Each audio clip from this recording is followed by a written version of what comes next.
सभी को नमस्कार है, सभी को अभिनंदन है। कैसे हैं सभी लोग? उम्मीद करते हैं सभी लोग अच्छे हैं और जीवन का आनंद ले रहे हैं। मेरा नाम है डॉक्टर विनय प्रकाश तिवारी। आज हाजिर हूं आपके साथ फिर से एलटीपी कैलकुलेटर की इस ऑप्शन चेन की सीरीज में एक नए एपिसोड के साथ ही। इस एपिसोड में हम बात करने वाले हैं कुछ एक्सपीरियंस की। एक्सपीरियंस जब आप बाजार को सीख रहे हैं, समझ रहे हैं, ट्रेड करने की कोशिश कर रहे हैं, तो ऐसे भी ट्रेडर्स हैं जो ऑलरेडी आपसे बहुत पहले से थ्रू द एलटीपी कैलकुलेटर बाजार को समझने का प्रयास कर रहे हैं। तो बहुत सारी थ्योरीज, बहुत सारी बातें तो मैं आपको बताता रहता हूँ, लेकिन हमारे साथ आज कौन है? हमारे साथ आज एक मेहमान है जो एलटीपी कैलकुलेटर के लगभग 1.5 साल पुराने यूजर हैं गाजियाबाद दिल्ली के, रहते हैं जर्मनी में।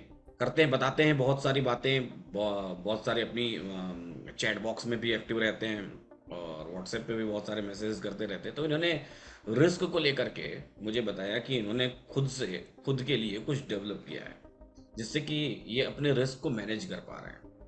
हालांकि इनको ट्रेड करते हुए एलटीपी कैलकुलेटर के थ्रू लगभग 1.5 साल हो गया। पहले 1 साल ये रहे हैं नो प्रॉफिट नो लॉस में, लेकिन धीरे धीरे पिछले 6 महीने से अच्छे ट्रैक पर हैं। तो क्या बातें करने वाले हैं हम, नाम है इनका आकाश गर्ग जी के साथ।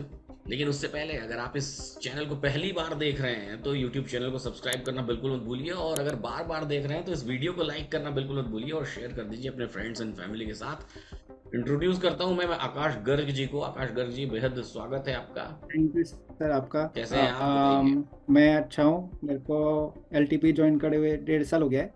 और हम्म। फर्स्ट ईयर क्योंकि मैं मार्केट सीख रहा था और मार्केट में बिल्कुल नया था, मेरे को कुछ हम्म। नॉलेज नहीं थी। हम्म। तो स्टार्टिंग में मार्केट पेपर ट्रेडिंग करा, फिर मार्केट समझ में आया। रियल ट्रेड में जब आया तो इमोशंस आया तो पता चला कि लॉसेस हो रहे हैं। फिर अपने आप से पूछा कि भाई वही मार्केट सर के पास है, वही मार्केट सबके पास है, कोई और प्रॉफिटेबल है, मैं प्रॉफिटेबल नहीं हूँ। ऐसा क्या रीज़न है कि मैं प्रॉफिटेबल नहीं हो पा रहा? तो हम्म। पता चला कि मेरे अंदर कंट्रोल नहीं था अपने इमोशंस का।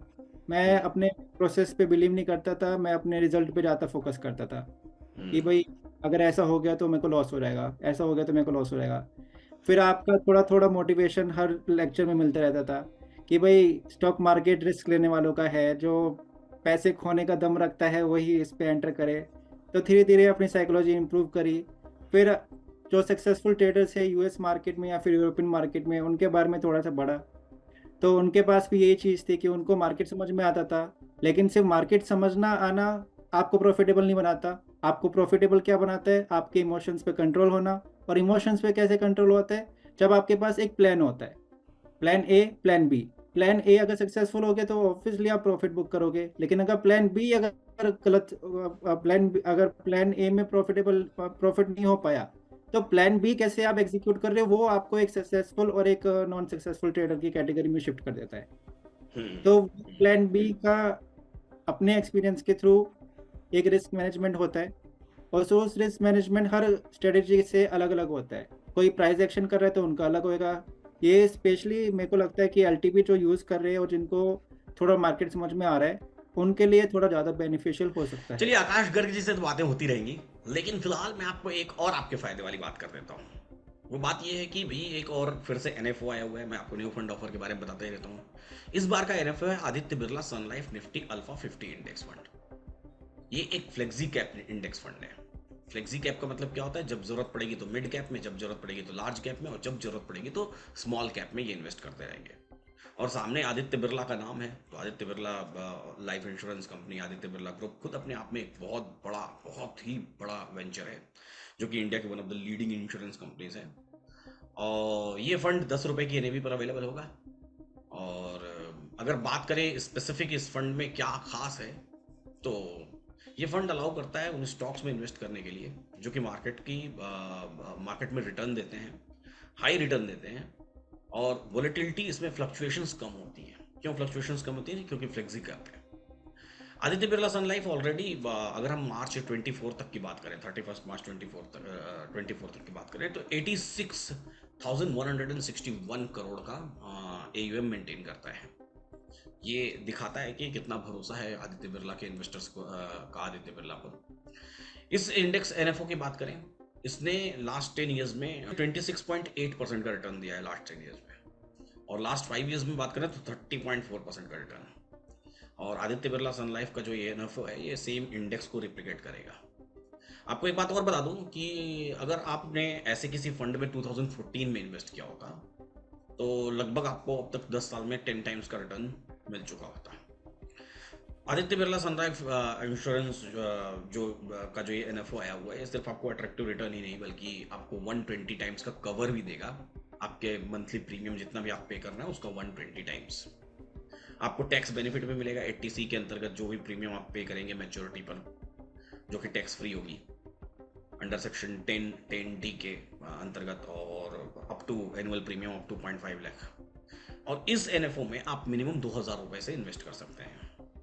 एनआरआई कस्टमर्स भी जितना चाहें उतना इस पर्टिकुलर फंड में इन्वेस्ट कर सकते हैं।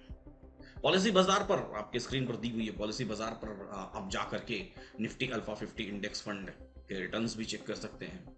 साथ ही साथ आप इस फंड को सब्सक्राइब भी कर सकते हैं। फंड का नाम मैं एक बार फिर से आपको बता देता हूँ, Aditya Birla sun life Nifty alpha 50 index fund. अभी से ऑलरेडी मार्केट में अवेलेबल है, पॉलिसी बाजार की वेबसाइट पर अवेलेबल है। 30 जून 2024 तक अवेलेबल रहेगी, 30 जून 2024। बेंचमार्क इंडेक्स है निफ्टी अल्फा 50।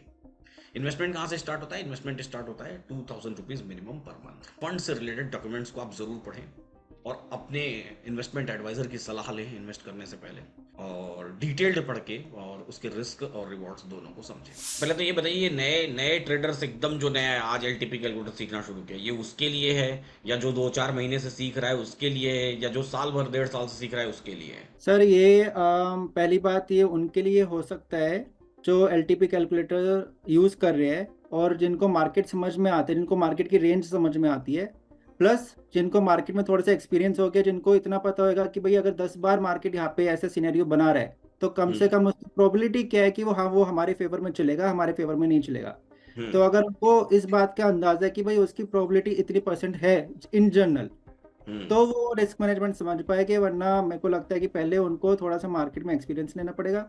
मार्केट में चलिए, तो एलटीपी। आपने जो प्रेजेंटेशन बनाया वो मुझे आप दिखाइए। हाँ जी, तो शायद अब आपको दिख पा रहा है। बिल्कुल ठीक है। ओके। अब तो आपकी ये स्क्रीन मुझे दिखाई दे रही है। हम्म, तो रिस्क मैनेजमेंट में help you in like, risk management आपको किस किस चीज में हेल्प कर सकता है? हम्म। पहला, आपको अपने इमोशंस पे कंट्रोल करने में, आपका जो प्रोसेस है उसको बिलीव करने में कि हाँ भाई हमारा प्रोसेस ठीक चल रहा है, हम इसमें बिलीव कर सकते हैं लॉन्ग टर्म के लिए। आपको एक काम और डिसिप्लिन ट्रेडर बनाता है और साथ में साथ आपकी साइकोलॉजी भी डेवलप कर सकता है। ठीक है, मतलब इमोशंस को कंट्रोल करना है हमको, ये बात तो मैं आपको बताता ही रहता हूँ। बिलीव इन प्रोसेस ऑब्वियस सी चीज़ है, जब तक बिलीव नहीं रहेगा तब तक आपको उसको कोई मतलब ही नहीं है फिर उस प्रोसेस में हाँ ट्रेड जी। करने का, सीधी सी बात है। डिसिप्लिन तो बनना ही पड़ेगा, काम भी रहना पड़ेगा, और साइकोलॉजी को इम्प्रूव करना, यही 3 चीज कर लिए तो ऑब्वियसली चौथा तो ऑटोमेटिक हो जाएगा, साइकोलॉजी इम्प्रूव हो जाएगी। ठीक है, यस सर। क्या करते हैं आप बेसिकली? सर पहले हम आपका सिनेरियो नंबर 1 लेके चलते हैं जहाँ पे रेजिस्टेंस और सपोर्ट एक ही स्ट्राइक प्राइस पे स्ट्रांग रहता है। ठीक है। ठीक है, तो हम केस 1 को खोलते हैं। चलिए, यहाँ ये पे तब हमारा, का सिनेरियो है जब रेजिस्टेंस और सपोर्ट एक ही जगह पर स्ट्रांग है। ठीक है सर, हम ठीक है। इसमें थोड़ा assumption ये लगाते हैं कि अभी हम फुल डे मार्केट नहीं देख रहे, अभी हम्म। हम like short period of market देख रहे हैं जिसमें सिनेरियो चेंज नहीं। ठीक है, हमें हम इतना ये भी मान पता है के कि चल रहे फुल हैं कि डे में सिनेरियो चेंज नहीं होगा, रेजिस्टेंस एक ही जगह पर स्ट्रांग है और सपोर्ट भी स्ट्रांग है। ठीक है। हाँ जी। अब जो एलटीपी यूज कर रहे हैं या फिर जिनको मार्केट में थोड़ा सा एक्सपीरियंस हो गया, वो इस समय मार्केट की रेंज निकाल सकते हैं, जैसे हम्म। 4 लाइन्स, हम्म। ईओआर, ईओएस, ईओआर+1, ईओएस -1। ठीक है, ठीक है, ये तो बिल्कुल सही है, सब परफेक्ट है, सबको पता है। सबको ये पता होगा कि फर्स्ट टाइम जब वो ईओआर को हिट कर रहे हैं तो प्रोबेबिलिटी ज्यादा है कि वो रिवर्स करेगा। हम्म। जब फर्स्ट टाइम वो यूएस को हिट कर रहा है तो प्रोबेबिलिटी ज्यादा है कि वो रिवर्स करेगा। हम्म। जैसे जैसे हिटिंग बढ़ती रहेगी प्रोबेबिलिटी कम होती रहेगी। हम्म। ठीक है, अब हम्म। हम इसमें आगे बढ़ते, इतनी नॉलेज हमें पहले चाहिए। मतलब हम्म। आप पूछा था नहीं रिस्क मैनेजमेंट किसके लिए है, तो उनको हम्म। इतने आंसर पहले से पता होना चाहिए था। नहीं, ठीक है, इतना तो पता है। चलिए, मान लिया कि इतना पता है कि यूआर और यूएस के बीच में, यूआर+1 और यूएस-1 के बीच में है मार्केट। ठीक है, अब ये जो ठीक। चार्ट ग्राफ दिखाई दे रहा है, हाँ इसका जी। क्या मतलब है? आपने 4 लाइंस खींच रखी हैं, ऊपर हाँ। आपने यूआर+1 लिखा हुआ है, नीचे हाँ। आपने यूएस-1 लिखा हुआ है, हाँ और जी बीच सर। में कुछ आपने एक ग्राफ बना रखा है, ओपन कर रखा है। हम्म। और 40 पॉइंट्स, 30 पॉइंट्स, इसका मतलब समझाइए कि आखिर है क्या ठीक है। ये? हाँ जी सर, तो यहाँ पे जैसा आप देख सकते हैं कि मैंने 4 लाइन बना रखी है, EOR+1, EOR, EOS और EOS-1। ठीक है, ठीक है। हम अज्यूम करते हैं कि मार्केट जहाँ पे ये ब्लैक ब्लैक लाइन स्टार्ट हो रही है वहां से ओपन होता है। आपके पास ना वहां पर एक पेन टूल होगा, उस पेन से आप ठीक है। बता सकते हैं, ड्रॉ करके बता सकते हैं। ओके, हम एज्यूम कर रहे हैं कि मार्केट यहाँ पे ओपन होता है इस पॉइंट पे। ठीक है। ठीक है। अब मार्केट ओपन होता है और हमारा सिनेरियो जो होता है वो ये होता है कि सपोर्ट स्ट्रॉन्ग है, रेजिस्टेंस स्ट्रॉन्ग है। ठीक है। हमारी जो सेकंड लाइन है वो हमारी ईओआर निकलती है। हम्म। हमारी थर्ड लाइन हमारी ईओएस निकलती है। ठीक है। अब जब हमारा मार्केट ओपन हुआ है, हमें पता ही हमारे ईओआर की क्लोज है। हम्म। तो अगर फर्स्ट टाइम हिट करेगा तो हम्म। हाई प्रोबेबिलिटी कि वो नीचे जाएगा ग्रीन पाथ पे। हाँ, ग्रीन पाथ पे जाएगा, ठीक है। लेकिन हम इसमें क्या करते हैं कि हम इसमें 50-50 चांस रखते हैं कि चलो ठीक है, वो 5 बार जाता है, मतलब मार्केट के पास यहाँ पे कितने रास्ते, या तो वो ग्रीन पाथ में रहेगा या फिर वो रेड पाथ पे रहेगा। तो हमने ये मान लिया कि 10 बार ये ऊपर चला जाएगा, 10 बार हिट करेगा तो 5 बार ऊपर चला जाएगा रेड पाथ पे और 5 बार नीचे चला जाएगा ग्रीन पाथ पे, ठीक है। हाँ, लेकिन इसमें एक इंपॉर्टेंट बात ये 10 बार एक दिन में हिट नहीं कर रहा है, ये हाँ पूरे नहीं, एक 10 दिन में जैसे भी, जब भी, हाँ, मतलब हम टोटल हाँ, ओवरऑल रेशियो निकाल रहे हैं, ठीक है। हाँ, ओवरऑल टोटल रेशो निकाल रहे हैं। अब फॉर एग्जांपल वो 5 पाथ पे जाता है तो ये हमारा तो प्रॉफिट बुकिंग हो जाएगा। हाँ ठीक है। अब अगर वो 5 रेड पाथ पे जाता है तो रेड पाथ पे जाने के बाद भी उसके दो ऑप्शन है, या तो वो ब्लू पाथ पे जाए हम्म। या फिर वो येलो पाथ पे जाए। हाँ, तो हमने अब ये भी इसमें भी वर्स्ट केस मान लिया कि 3 बार वो उल्टा ही चला जाएगा, वो हाँ, R+1 से भी। हाँ, अब जितने भी एक थोड़े से एक्सपीरियंस ट्रेडर्स होंगे या फिर जो एलटीपी को थोड़ा यूज कर चुके होंगे, उन्हें पता होगा कि हम्म। भाई ये वर्स्ट टू वर्स्ट केस है। हाँ, ये सबसे ठीक है, तो वो वर्स्ट दस हमने बार मान हिट लिया कर कि रहे हैं। 5 में से 3 बार वो और ऊपर चला जाएगा, ये हाँ, सबसे वर्स्ट केस मान लिया हमने, जबकि ठीक है। सिनेरियो जबकि सिनेरियो ऑप्शन चेन में चेंज नहीं हो रहा और तब मार्केट ऐसा रिएक्ट करे, ये वर्स्ट टू वर्स्ट केस होता है। हाँ ठीक है। अब हम इसमें अगर रिस्क मैनेजमेंट लगाते हैं अपना, तो हाँ। मतलब हमारा ये वर्स्ट टू वर्स्ट केस निकल सकता है। ठीक है।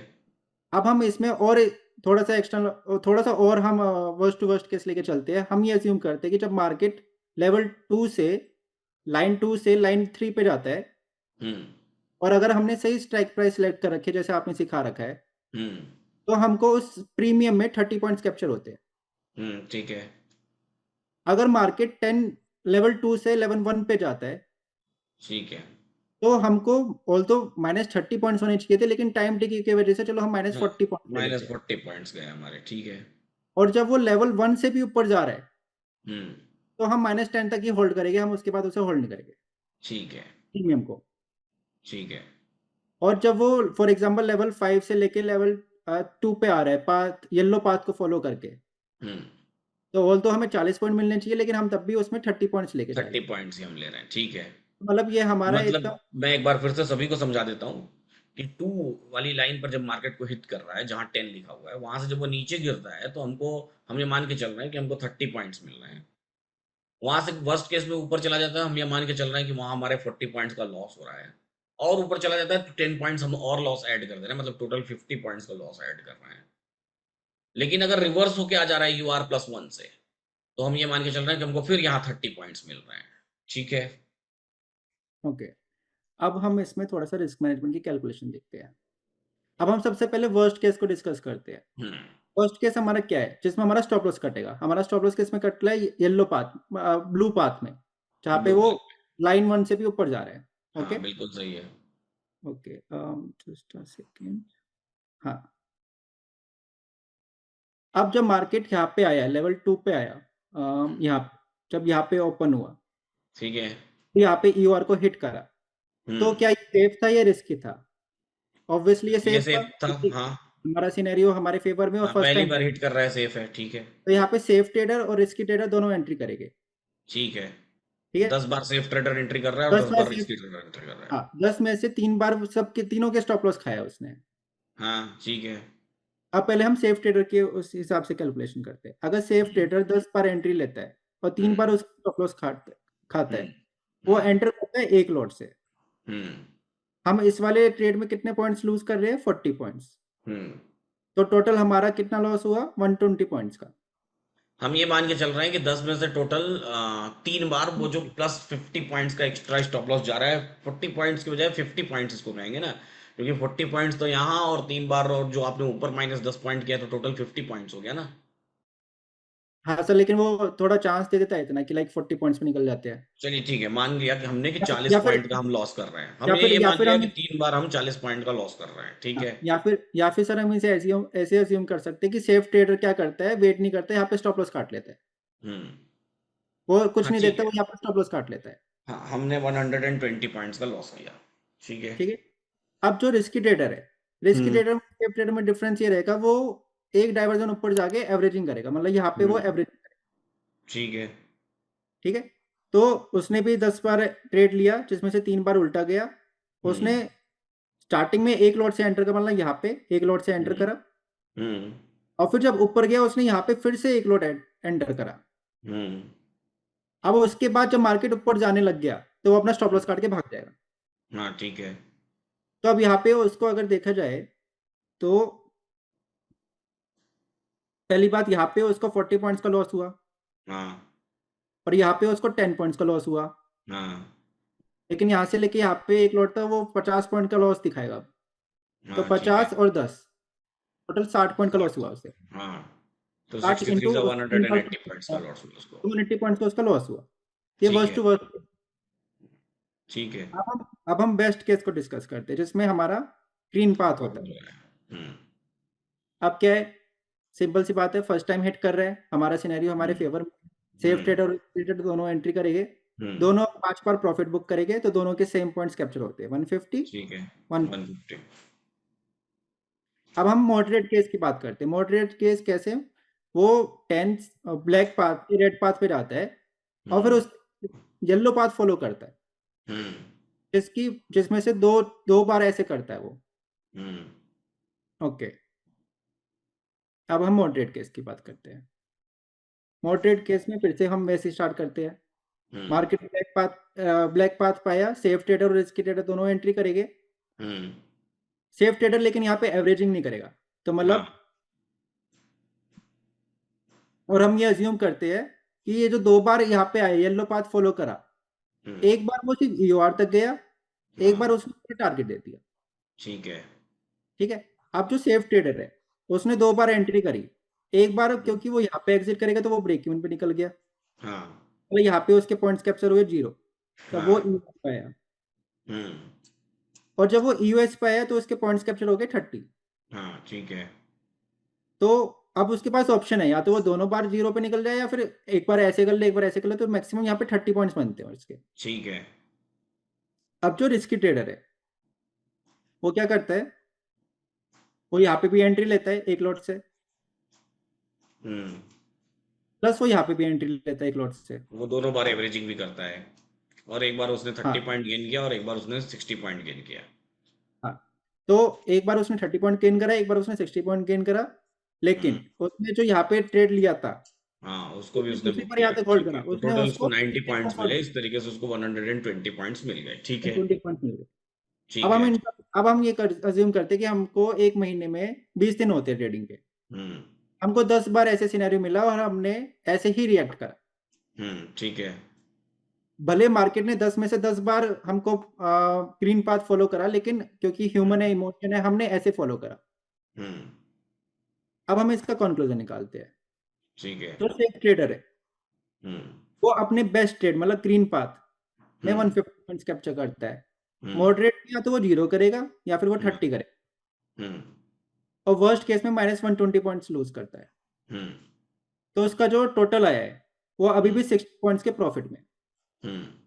अगर हम इसे लॉस रुपीस में देखें तो ये 3000 का रुपीज प्रॉफिट होता है, अगर हम 50 का लॉट साइज लेते हैं, तो अभी वैसे पूरे 25 महीने में। पूरे महीने में। पूरे महीने में। हाँ। अब ठीक ये है। क्या है, इसको ब्रोकरेज मिला के ये ऑलमोस्ट ब्रेक इवन पे ही होएगा। हाँ ठीक है।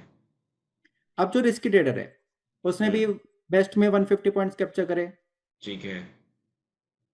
चेंज यहाँ पे आता है मॉडरेट में और वर्स्ट में। वो हम्म। वर्स्ट में क्योंकि रिस्की है तो थोड़े ज्यादा पॉइंट लूज करेगा, और हाँ। मॉडरेट में थोड़े पॉइंट कैप्चर भी करेगा। हम्म। तो उसका जो टोटल पॉइंट्स आए वो 90 पॉइंट्स आते हैं। हम्म। अब ये रुपीस में 4500 होते हैं। ठीक है। अब जब मेरा मानना ये है कि मैंने जब ये स्टार्ट करा था तो इस चीज ने मेरे को लॉस में नहीं जाने दिया, मेरे को कम से कम ब्रेक इवन पे रखा as a safe trader. As a safe trader. ठीक है, हम इसको 50 के लॉट साइज से कैलकुलेट कर रहे हैं। 50 किलो साइड से कैलकुलेट कर रहे ठीक रुपीस है। में। ठीक है। हाँ जी। तो हाँ, मैं अब जब मैंने ये बनाया था तो मैंने इसको फॉलो करना स्टार्ट करा था।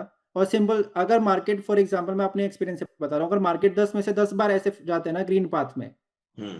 तो तब भी शायद मैं ऐसे ही फॉलो करता हूँ इसको, क्योंकि कभी-कभी मैं इमोशनल होता हूँ, मैं 5 5 पाथ पे जो जाता है मैं लॉस बुक कर लेता हूँ। जबकि मेरे को हम्म। रिस्क मैनेजमेंट मेरे को अलाउ नहीं करता।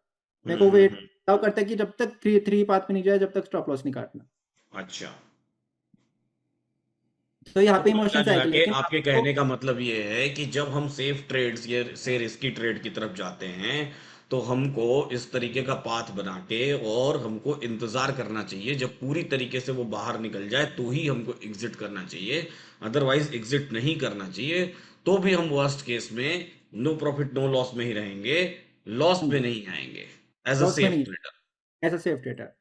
अब ये एक दिन का काम नहीं होता है। इसमें मैंने क्या बोला आपको कि आप हमें 10 बार ऐसे प्रोसेस को फ़ॉलो करना पड़ेगा। मतलब हमें बहुत टाइम वेट करना पड़ेगा। कंसिस्टेंटली हमको ये काम हाँ, करते रहना पड़ेगा। तो इसमें इसमें फ़ायदा ये है कि आपके पास प्लान है।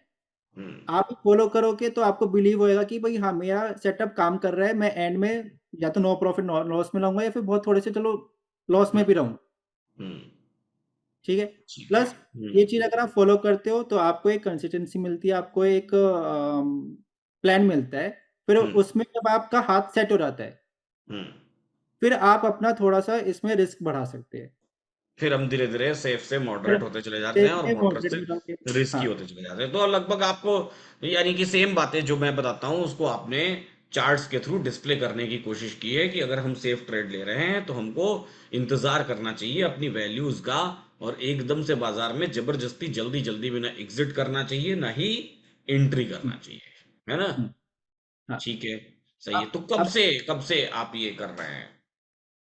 सर, मैंने जब मार्केट सीखना स्टार्ट करा था तो मेरे को 6 महीने तो मार्केट सीखने में लग गए थे, सारे हुँ, सिनेरियो। हुँ, हुँ। उसके बाद वही अपने आप से क्वेश्चन पूछा कि यार मार्केट समझ में आ रहा है। एट द एंड जब मैं मार्केट को देखता हूँ तो मार्केट मेरे फ़ेवर में ही चलता है, लेकिन मैं तब भी लॉस में होता हूँ।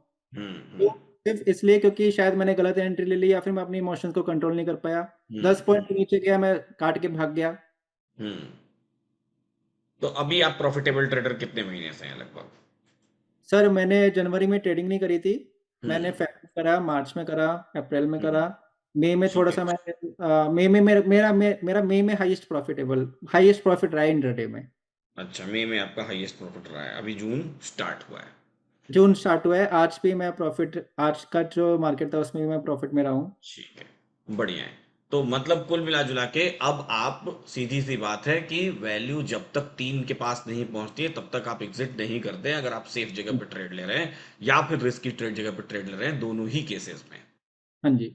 अगर धीरे धीरे ऑप्शन आपने चेन अपने में आप को सिनेरियो स्टेबल सेम कर लिया है। अगर ऑप्शन चेन में सिनेरियो सेम है तो। अगर ऑप्शन चेन में और सिनेरियो बदल गया तो? अगर सिनेरियो बदल गया है तो वो एक्सपीरियंस के साथ आपको ऑन द स्पॉट डिसीज़न लेने में हेल्प करेगा। वो हम अभी ऐसे एक्सप्लेन नहीं कर सकते, लेकिन वो एक्सपीरियंस टू एक्सपीरियंस, वो पर्सन टू पर्सन डिपेंड करता है। ठीक है, मतलब लेकिन सिनेरियो बदल गया तो आपको फिर हम इतना उस सिनेरियो के हिसाब से फिर भी हम वो वैल्यू तक का तो इंतजार करेंगे ही जिस वैल्यू तक हमको जाना है बाजार में, या जिस वैल्यू तक बाजार को लेकर के चलना है। ठीक है, बढ़िया है आकाश जी। तो नए लोगों के लिए क्या सजेशंस है आपके? पेपर ट्रेड्स वगैरह कितने दिन हमको करने चाहिए, क्या करना चाहिए? सर, पेपर ट्रेड जब तक मार्केट समझ में नहीं आता, जब तक आपको ऐसा नहीं लगता कि भई मेरे को शायद अब विनय सर की उसकी लाइक आप जैसे वॉइस नोट भेजते हैं ना, मेरे को शायद हम्म। वॉइस नोट की अभी ज़रूरत नहीं है, मेरे को लाइन हम्म। बनाने के लिए, मार्केट करने के लिए। मैं अपने आप बिल्कुल से सही। करूँगा और मैं वॉइस नोट से उसे रिकन्फर्म करूँगा कि मैंने सही बिल्कुल सोचा। सही है। बिल्कुल सही है। तब वो आपके पास बात आ जाती है, तब आप हम्म। अपने आप को, मेरे को लगता है कि आप रियल ट्रेड में आप एंटर कर सकते हो। आपने कितने दिन पेपर ट्रेड किया था? सर, मैंने मैक्सिमम सही बताऊँ तो मैंने सिर्फ़ 3 हफ़्ते ही पेपर ट्रेड करा था। 3 हफ्ते ही पेपर ट्रेड किया था, उसके बाद आप रियल ट्रेड्स में आ गए थे। ठीक है। मैं रियल ट्रेड तो में आ गया। तो जर्मनी में आपको फीस पे करनी पड़ती है या वहाँ सब चीज़ों का आपको स्टाइपेंड मिलता है? नहीं, नहीं सर, यहाँ पे जो यूनिवर्सिटीज़ है वहाँ पे एजुकेशन फ्री है। तो हम्म। ये भी मेरा एक टारगेट था कि भई मैं फैमिली में ज़्यादा बर्डन नहीं डालना चाहता। तो हम्म। ऐसी कंट्री चूज़ तो मैं करूँगा सुनता जहाँ। हूँ कि जब हम विदेश जाते हैं तो हमको अलग से जॉब करने की ज़रूरत पड़ती है ताकि हम अपने खर्चे उठा पाएँ, तो आप भी जॉब करते हैं अलग से? हाँ जी सर, करता हूँ। उम्मीद करता हूँ कि बहुत ही जल्द वो वक्त आएगा जब आप सोचना शुरू कर दें कि अब जॉब करने की ज़रूरत नहीं है। अगर आपके पैसे बनाने की स्पीड धीरे-धीरे बढ़ती चली जाएगी तो। लेकिन उसके लिए हमको कोई जल्दबाजी नहीं करनी है कि ऑल ऑफ सडन हम कोई जल्दबाजी करना शुरू कर दें। तो आकाश जी कब आना है आपको इंडिया वापस? सर मतलब आने का तो ये है कि अगर मैं आऊँगा इंडिया तो फिर मेरे को करियर तो अपना स्टॉक मार्केट में ही बनाना है। हुँ। और सिंपल सी बात है, आपके साथ अगर मैं जुड़ पाया तो आपके लिए मैं कुछ वॉलंटियर करना चाहूँगा लाइफ टाइम के लिए। नहीं, बिल्कुल सही है, वो बातें तो सही है और करियर तो आप ऑलरेडी स्टॉक मार्केट में बना रहे हैं। बढ़िया है, हमारी शुभकामनाएँ हैं आपको और बहुत सारी इतनी सारी जानकारियाँ सबको देने के लिए भी आपका बहुत-बहुत धन्यवाद है। तो आकाश गर्ग जी थे हमारे साथ और आकाश गर्ग जी से हमने बहुत सारी बातें भी की, बहुत सारी चीज़ों को समझा भी, जाना भी। उम्मीद करता हूँ कि आपको इनकी बातें पसंद आई होंगी। उम्मीद करता हूँ कि आपने इनको सुना होगा ध्यान से और इनके ग्राफ को उस कर्व को देखा होगा। वो सीरियसली वो अच्छा था, अल्टीमेट था, बढ़िया था और आप इसको ज़रूर इम्प्लीमेंट करिए। कैसा लगा आपको वीडियो? कुछ सजेशंस आपके भी अपने हो नए ट्रेडर्स के लिए या मीडियम ट्रेडर्स के लिए तो वो कमेंट बॉक्स में लिखना बिल्कुल मत भूलें। फिलहाल डिस्क्रिप्शन बॉक्स में आपके Aditya Birla sun life Nifty alpha 50 index fund की लिंक दी हुई है। वहाँ पर जाकर के आप पॉलिसी बाजार से उसको सब्सक्राइब कर सकते हैं। मिनिमम इन्वेस्टमेंट 2000 रुपीज़ है और up to 30th of June तक 2024 तक ये फंड अवेलेबल है।